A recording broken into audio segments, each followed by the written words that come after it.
এই জায়গাটাকে বলে ব্যালেন্স প্রাইস রেঞ্জ, অর্থাৎ সেলার এবং বায়ারের প্রেশার কীভাবে ব্যালেন্স হলো সেটাই দেখাবো। আর এটাকে এসএমসির ভাষায় বলে বিপিআর, ব্যালেন্স প্রাইস রেঞ্জ, যেখানে সেলারের প্রেশার এবং বায়ারের প্রেশার দুইটা ব্যালেন্স হয়ে যায়। ব্যালেন্স হয়ে একটা নিউট্রাল কন্ডিশন তৈরি করে। সেখান থেকে মার্কেট কিন্তু যারা ডমিনেট করবে সেদিকেই যাবে, অর্থাৎ বায়ার ডমিনেট করলে বাই দিকে যাবে, সেলার ডমিনেট করলে সেল দিকে যাবে।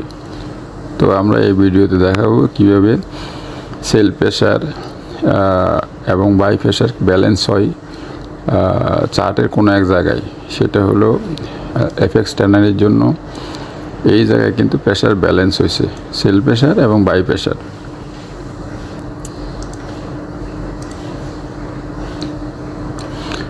আপনি যদি দেখেন এই যে এইখান থেকে এই পর্যন্ত এখানে একটা গ্যাপ তৈরি হয়েছে, অর্থাৎ এইখানে বায়ার এবং সেলারের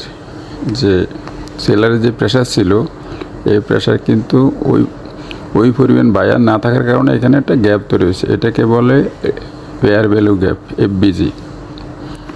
অর্থাৎ এখানে লিকুইডিটি ইমব্যালেন্স হয়ে গেছে, বায়ার এবং সেলারের লিকুইডিটি সেম ছিল না। তো এইখানে সেলার ডমিনেট করছে টোটালি। আচ্ছা, এখন আবার যদি দেখেন আপনি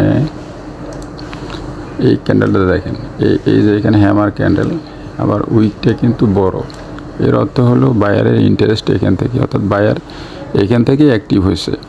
আবার এই ক্যান্ডেল থেকে আবার দেখেন এই ক্যান্ডেল, এখানে একটা গ্যাপ তৈরি হয়েছে।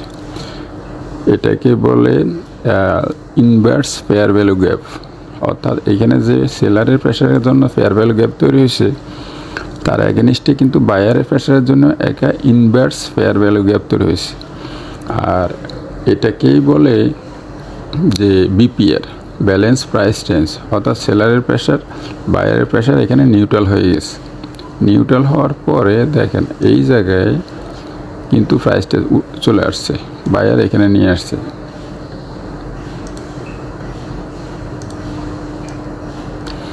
প্রাইসটা এই বরাবর নিয়ে আসার পরে আবার কিন্তু সেলার অ্যাক্টিভ হয়ে গেছে। সেলার অ্যাক্টিভ হওয়ার পরে প্রাইসটা কিন্তু এদিকে আবার ডাউনে চলে গেছে।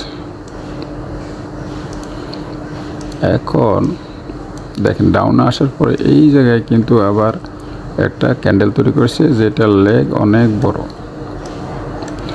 মিনস হলো এইখানে সেলার প্রেশার দিয়ে কিন্তু প্রাইসটাকে ইনব্যালেন্স করে ফেলছে, আবার এখানে বায়ার প্রেশার দিয়ে প্রাইসটাকে ইনব্যালেন্স করে ফেলছে। এই দুইটা মিলিয়ে কিন্তু প্রাইসটা ব্যালেন্স হয়ে গেছে। ব্যালেন্সের পরে প্রাইসের কন্ট্রোলটা এখানে বায়ার নিচ্ছে। এই জায়গায় কিন্তু কন্ট্রোলটা বায়ার নিচ্ছে, এ আমারই বলতেছে। আর এটা যদি আপনি দেখেন এই ওয়েভ থেকে এখান থেকে ধরেন ফিবোনাসি লেভেলের 78%ই হবে। এটা ফিবোনাসি লেভেলে 78%ই হবে। এখানে 78% হলো ওটিপি পয়েন্ট, এটা ইনস্টিটিউশনাল পয়েন্ট। ওটি point, that is optimal trade anti. এটা হলো বেস্ট অ্যান্টি পয়েন্ট।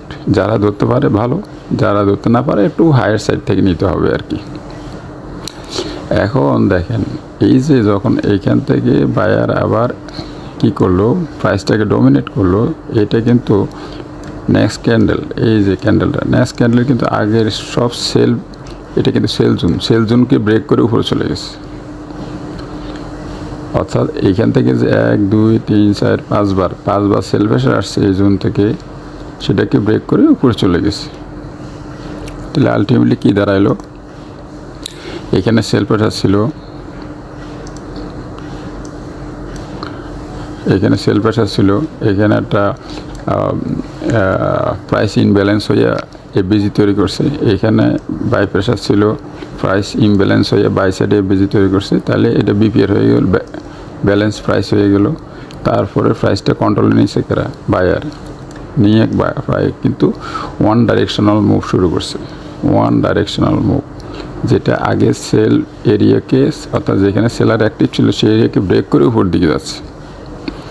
তো তো এখানে নেক্সট আসলে কোথায় কোথায় সেলার অ্যাক্টিভ আছে, এই এরিয়াগুলোতে সেলার অ্যাক্টিভ আছে, এই এরিয়াগুলো সেলার অ্যাক্টিভ আছে। তো এটা এরিয়া 100 লেভেলে, এটা 125 লেভেলে, এটা 175 লেভেলে। তো আমরা ওয়েট করব 100 লেভেল পর্যন্ত। 100 লেভেলের পরে যদি আবার একটা রিটেস্ট দিয়ে বাইরে কন্ট্রোলে নেয়, এরকম কোনো ক্যান্ডেল তৈরি করে 100 লেভেলের উপরে যায় যদি বাইরে কন্ট্রোল নেয়, এরকম কোনো ক্যান্ডেল তৈরি করে, তাহলে কিন্তু আমরা আবার 100 থেকে কিন্তু এখানে 120 বা 25 এই লেভেলের জন্য একটা এন্ট্রি নিতে পারবো। তো এটা আসলে সিকোয়েন্সিয়াল, একটার পর একটা অবস্থা বা ক্যান্ডেল দেখেই আপনাকে ট্রেডটা নিতে হবে। তো এই ছিল এফএক্স ট্রেনারির বর্তমান প্রাইস অ্যাকশন অবস্থা। তো যদি অ্যানালাইসিসটা ভালো লাগে লাইক দিয়ে শেয়ার থাকবেন, ধন্যবাদ। আর এই অ্যানালাইসিস কিন্তু কাউকে বাই সেল নির্দেশনা দেওয়ার জন্য না, এটা শুধুমাত্র এডুকেশনাল পারপাস কিন্তু প্রেজেন্ট করা হচ্ছে। আসসালামু আলাইকুম।